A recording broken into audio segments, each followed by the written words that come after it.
Good evening. Tonight I'd like to talk about a proposal we have for our company. This proposal is to develop a smart refrigerator.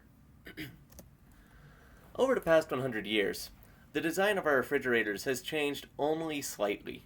We've had efficiency improvements and the aesthetic has changed, but aside from the ice box and fresh ice coming out of the freezer, really there's been no change at all over the past 100 years in the way our refrigerator work. It's still the same fundamental idea.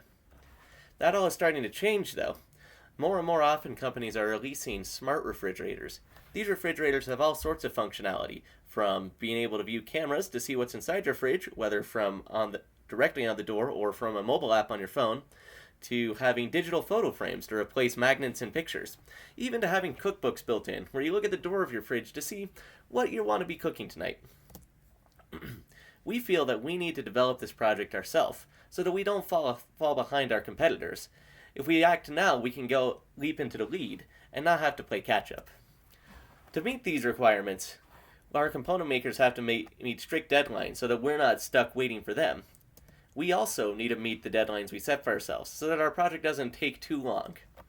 The cost must not exceed $150,000. This is a cost that most of our projects go around in the research and development phases. By then, we should have a functional product, like many other appliances our company has made. And finally, for our first run, this refrigerator must be based on US standards and systems. While we don't plan on releasing a international version yet, but if the product sells well enough, we intend to develop that further, assuming that the market has a niche to be filled. So we have several options for development. Our first option is to acquire the Chinese company Smart Fridge Co. They've been working on smart fridges for about 10 years now, and are about to come out with their first product. They license their technology out to other companies, and will apply and have great strides in what we're looking to acquire. We could contract with them instead, where we would instead license our technology from them, and they would send us pre-compiled things that we would then finish developing ourselves. Or finally, we could design and build this completely in-house. So the pros for acquiring Smart Fridge Co. are to immediately own the tools and knowledge that they have. If we buy them outright, we'll immediately have access to their entire platform and be able to look into their documentation and to build upon the projects they already have. We also be able to build upon their base model to further fit it to our needs. Now the cons, on the other hand, are that it's going to be very expensive, nearly the full project budget just to buy them out. Along with that, we'd have to significantly rewrite a lot of our code to fit with our other company products. For instance, appliances that connect to a mobile app. If we wanted our fridge to work with that same app, we'd have to do a lot of coding. Now, we could contract through them, and this is far more affordable than buying out. However, and we also would save on in-house development, so we wouldn't have to hire our own engineers. However, this also comes with some problems.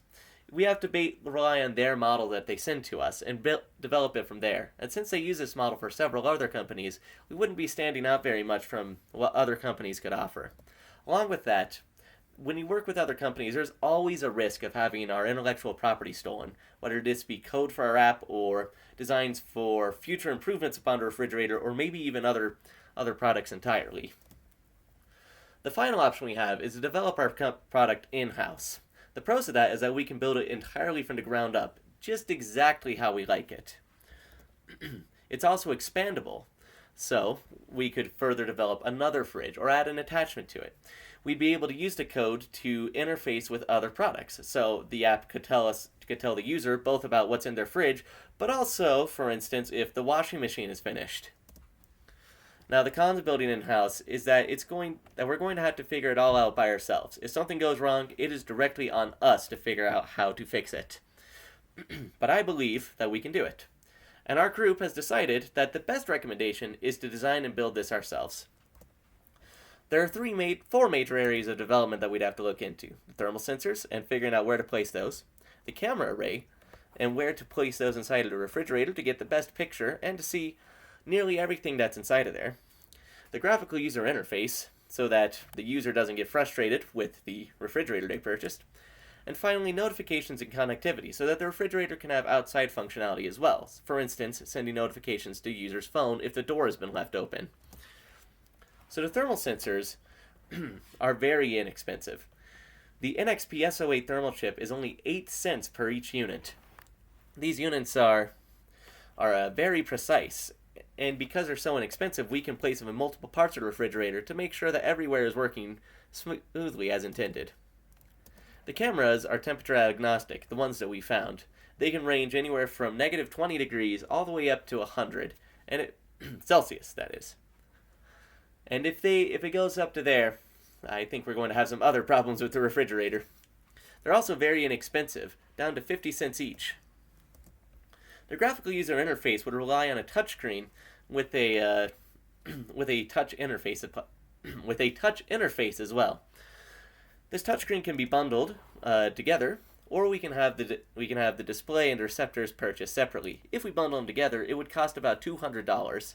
Now, this is for a very fancy system, one that can withstand being hit, for instance, by a magnet or a child, and will last for several years, hopefully longer than the lifetime of the refrigeration components. The connectivity of our refrigerator would go through either Bluetooth or Wi-Fi, or we could have both. This chip here is an NXP Wi-Fi chip. It costs $17, and if we wanted to buy one that also had Bluetooth capability, it would be $23 for each unit. The most important thing would be to use Wi-Fi so that we could connect to the internet and be able to have functionality, for instance, with an app. Bluetooth is a little less important, but it could be nice in certain circumstances. In conclusion, we highly recommend that we build this refrigerator in-house. After looking at all the other options, we've found that this is the most cost-effective and long-term the greatest investment for the company.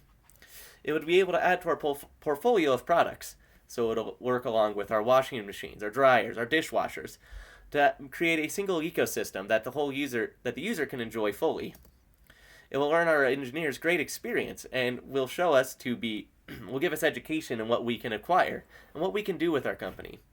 And finally, as it boils down to, it will improve our market share and generate profit for the company, both in the short run and hopefully in the long run as well. Thank you very much for your attention, and have an excellent rest of your night.